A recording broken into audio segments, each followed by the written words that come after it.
we can understand these things ourselves. It's our duty as a citizen to be able to understand, talk politics. And the best way to do it is use an Uber discourse, not talking about the politicians. So please subscribe, thirdsideconvo.com. And we would love to see you again on another version of the Third Side Convo. We'll see you again. Thank you very much.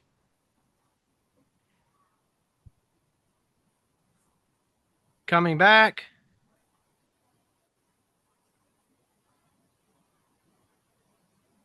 Okay, folks, we're going to merge in the Zoom call.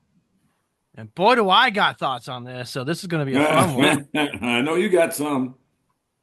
Okay. Okay. Well, Joe Boy, you lead away on this thing then. I'm going to go grab myself. I'll be right back. You're leaving? No, I'll be right back. I'm getting a NA beer. I'll be right back. Okay, let's first hear from Don Thomas. Let's hear from those guys. I see there's Mike Hevener and Don Thomas in the peanut gallery. Don, what are your thoughts? Well, I kind of actually Bob was thinking about the tariffs part of this conversation, and the part of the tariffs that's been used lately is the issue. Using the threat of tariffs to get ahead and to get something is a problem. One problem. But actually, people don't understand. A lot of people don't understand what a tariff is. That once you go to the docks and then people pick up the goods, the person who's buying, say Best Buy is picking up the TVs, right? They have to pay the tax at the dock. And then when they get the TV, they put it in their stores and they charge us the 20% that they had to pay at the docks, and it comes back on the consumer. So a lot of this, people don't really realize that how tariffs works in the industry. So, and then also people using it as a weapon, what Larry was talking about, is going to be a huge problem, because once you open that Pandora's box, using it as a weapon to get things, it's going to be a bigger issue. And then then as politics runs, they're using it as a weapon to scare people. And I think that's a problem, Okay, interesting. Mike Hevener, he's in the peanut gallery. Mike, what did you think? Well, I think that you can call a tariff a weapon or a tool. A hammer can be a weapon or a tool. Then they've been around for years. I don't know. The only reason we're paying any attention right now is because of the publicity that they're being placed on specific stuff or being used. And you can say what you want, but the Colombian one was pretty effective. It was applied or threatened to be applied around 9 o'clock in the morning, and the matter was resolved by 3 o'clock in the afternoon. So are you saying, Mike, if it works, it's a tool? If it doesn't, it's a weapon? No, I'm saying how you use it, whether it's a tool or a weapon. Yeah. Well, I found it to be interesting, and we'll look at the weapon part of it first. Being used as a weapon was an interesting concept, because tariffs have been used as weapons for years, all across the board, for hundreds of years, because when things are unjustly done, or when you have a country that we still do service work, we trade with, but we're not necessarily allies, we can tariff them when they do things that we don't like. Russia's done that with other countries as well. And lots of people have used tariffs to say, hey, this is not fair. We're going to increase our tariffs by 20, 30, 40% until you fix whatever you're doing that we don't like. And it's funny that we do that when it affects us. We don't do it for child labor, but we do it for a lot of other things. Now, as far as for how tariffs are being used, especially when it comes to China, China tariffs a lot of our products, okay? They tariff a lot of our electronics because they don't want the Chinese people to buy our product. They want them to buy the knockoff version that they have. So they put a tariff on our products to make it almost impossible for them to want to buy our product. Number one. Number two, they copy it. They put the Apple logo and stuff on it in their fake products that they sell to their people. And they do that on purpose so that we don't get the money. They do. That's number one. Number two, we are lacking in not putting enough tariffs on China, because we allow for the child labor at $2 a day. We allow for the cheap goods and the cheap stuff that keeps coming in because we want cheap goods. The problem is we need to start implementing it so that it's fair for things like IP content being stolen. When they take our IP and we say, oh, it's okay, because we don't punish them for it. We don't stop them for it. A good example was Blizzard Entertainment. Blizzard Entertainment had a very large event, and it was like an esports gaming event. And the winner of that event cheered. It was a worldwide event. He cheered and said, "Free Hong Kong." And he was from Hong Kong. China contacted Blizzard Entertainment, an American company, and says, take away and strip his title. And Blizzard Entertainment did. A Chinese government told an American company to do something, and the American company did exactly what it took away his winnings and made China win. We have to do something about this. We have to control that, and the best way to do that is through tariffs, whether or not we like it or not. Anybody on the panel want to comment on Joe Boy? Pretty strong stories. Pretty strong stories about people putting control over us about what they want and forcing their ways. It's just... Don't tell me I won the internet. You probably won this conversation in a little bit way. Automobiles too. Yeah. It was an automobile example of. I'm sorry. What was that, Bill? No, I'm just saying what you gave was an excellent example of the weaponization on the theft of IP, the use of slave labor, and then the leverage placed on American companies to submit and obey their, the Chinese, the direction of the Chinese Communist Party, and to play only by their rules. And certainly, this is where tariffs do come in, and they're one of the many tools we have in the toolbox. Of course, it's like there's an old saying that if your only tool is a hammer, every problem tends to look like a nail. So that we definitely have to avoid that that trap in their application. I'm certain, but at least tariffs, I think, are a lot safer and a lot better for the U.S. than war. Absolutely. Economic policies. And in fact, when you start peeling back the onion on Chinese strategy, economics is just another branch of warfare, as is politics.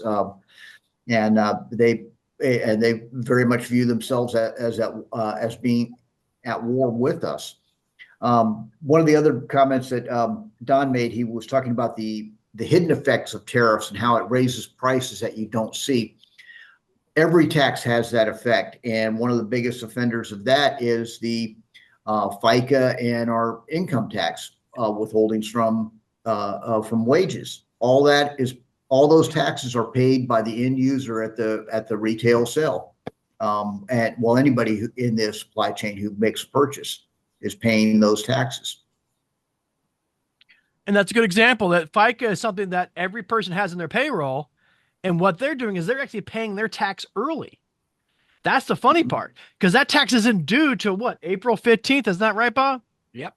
So it's not due till April 15th, but you're paying in January and February. You're paying in December. You're paying in October. So the government gets to get all that interest. Oh, that's awesome. They get all the interest off of millions of people all year long instead of just waiting until the end and collecting their payment when they're supposed to get it. Well, that happened because of the World War II. They decided they needed more monies and they needed it now, so they instituted that. Yeah. Shocker. I know. That damn government. Larry, you looking for a bigger government also? Or should we reduce that? I would like to employ the phrase, the government that governs best governs least. Wow. That's pretty good. So, Don, you got any thoughts? Yeah, I just wanted to. I was thinking about to get people to clarify when you get out there what a tariff actually is, because there's been so misconception or misinformation on it that it's not. It's like a lot of people don't know what Trump. Right. No. But Man, he we want was. to get that in, don't you, Don? I know. What that damn What guy he's. did.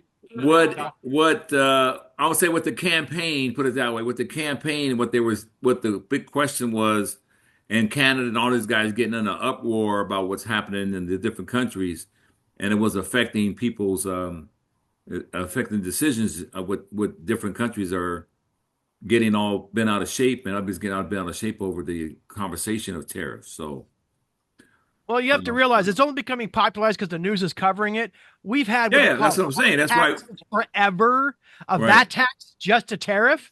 And I buy a lot of electronic equipment because when an item comes over, like a really big monitor comes over to US, and then they decide they're not paying the tax. Oops, we didn't pay it. We're not going to. It's supposed to get sent back. And what I'll do is I'll get a phone call and say, hey, listen, we got this beautiful monitor you want here. It's $2,500. I'll contact the seller and say, hey, listen, they didn't pay the tax. I'm willing to pay it if you give the monitor to me. And that's how I get equipment really cheap, because I go ahead and pay those taxes. Exactly. But a lot of people, even doing this show, trying to get people to be on the show, people say, I know nothing about tariffs. I don't know how they work. Was this an eye opener in itself? As Bob, which I have no idea. Everyone gets to enjoy this content and goes, wow, we learned something new today. Because a lot of people think tariffs are just horrible and bad. Exactly. And they're not. It actually, everyone, we just don't know it. Right. I just say, just don't use it as to scare people. So let people know what they are. Because if you scare somebody with some boogeyman stuff, and the boogeyman's not even here, you need people to know that it's not a boogeyman. It's just, hey, this is what it is, There's a tariff on your gas. Drive a Tesla. Right. Well, people don't know, have no idea how it works. So this show was more of a informational instead of a confrontational show. I always call them a kumbaya show. Yeah. Because everyone's in agreement. Everyone's going, oh, yeah. But I was not expecting Roslyn Khan to use the power of the cell phone. I did not catch that. Yes. Very good. Very good, Roslyn. That was good. Well, I was yelling on the thing. She's cheating. Somewhere. So, you go with what you know, and if you don't know, you got to go. And I wonder what the tariff on that cell phone was. So I think next time Mike comes on, he's going to actually start doing a little bit of Googling there. The other thing is, how often have you finished the show and then you go, shit, I forgot to say that, because it's all about learning. It's all about trying to remember. I can't remember everything like I used to remember. Hey, Bob, look at the times. Roslyn, 5 minutes. Larry, 5.5 minutes. Larry actually talked more than anyone else.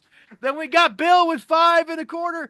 And Michael here with 3 minutes and 30 seconds, but that's because he's new. Mike, that's did the you have average. fun? Yeah, I enjoyed it. Yes, I did. Did you learn anything? A little bit. Did we scare you away or did you come back? Excuse me? Did we scare you away or are you coming back? I'll be back. He just wants to come back on something he actually knows about. You know what I mean? Regularly knows, other than the slant knowledge. But nobody knows about this thing. He works with TSA. He should know this stuff. Well, he does. No, a lot of guys don't, man. Really don't. No, trust me. Don was the one out talking to people going, "Would you like to talk about tariffs?" And they're like, "No." You guys don't have to deal with tariffs when shipping stuff comes in? No, I don't know nothing. But then it was kind of tough. I got a mic. It was an eye opener to get people like, you don't know about tariffs? No, I have no idea. Well, the good thing is Larry and Bill are both attorneys. They know everything about everything. And Roslyn, of course, had her Walkmate on the side or phone on the side. Okay, so she's a college professor, so she knows how to research, okay? Yeah. She has the ability to quickly research, even if it's on her phone underneath the microphone. We're happy. Well, thank you so much, everybody, for being on the show. This was fun. And like I said, one of the Kumbaya shows where maybe we learned something. I know we did. Maybe it's just that it's not a bad thing, and and they're going to be there, and other people are using them. So I guess we got to consider it too. Thank you so much. Bottom of my heart, we will see you at the next edition of Third Side Convo.